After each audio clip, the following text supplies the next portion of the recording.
Welcome back to Almost Awesome Adventures. Today, we're going to be talking about the Shaman that I built in my shorts, and I'm basically going to be doing a review on it and the scales that I got and put together. They were Barclay CNC scales. Barclay CNC did the machining on the scales, and then they sent them over to Lynch Northwest, and they did the Dark Abyss finish on this. And the finish is absolutely beautiful. I'm just in love with it. It's holding up quite nicely. I've been carrying this knife off and on for several months now. The finish has held up fairly well. I've only got minor wear on the edge of the pocket clip in a couple of places, but like on some of the major edges where it would normally wear, there really isn't a whole lot. The machining tolerances were very, very tight. I was very happy with how it went together, and once I tuned it up and I got Loctite and everything where it needed to be, it has not given me an issue since. I've been able to, it's just slightly shy of drop shut when I hold the lock open. I can flick it open very easily. It is a clip side liner delete, so there's no liner on the clip side, but there is the liner on the non-clip side for where the compression lock is. I started with the Crewwear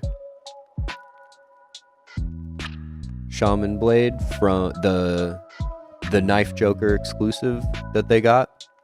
I started with that, and then I took that apart, and I'm not sure who the maker was for the flamed titanium backspacer. I got that on the second-hand market, and then I was able to get these scales brand new from Barclay.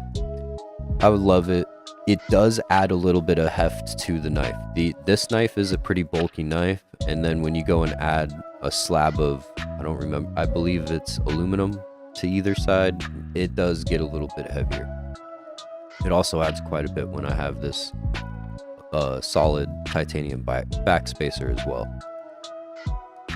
When I do carry when I have carried it, it holds up great. It carries pretty well in the pocket. Surprisingly, doesn't take up as much room as I thought it would, and I'm quite happy with that.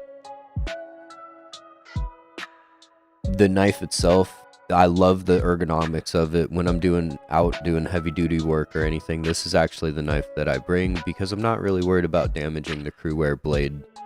And the blade stock is very thick. The overall shape lends to it not being very chippy, even combined with the fact that it is the blade steel that it is, which makes me really happy. The downsides is it's pretty heavy.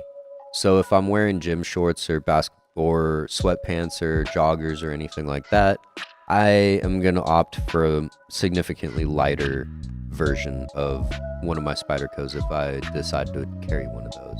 Other than that, though, I'm actually quite happy with it. I don't know that I have really any other mods that I plan on doing with this knife. I'm not sure what I'm going to do with it. I may keep it. I may continue to just carry it and enjoy it. I may end up trying to trade it for something else.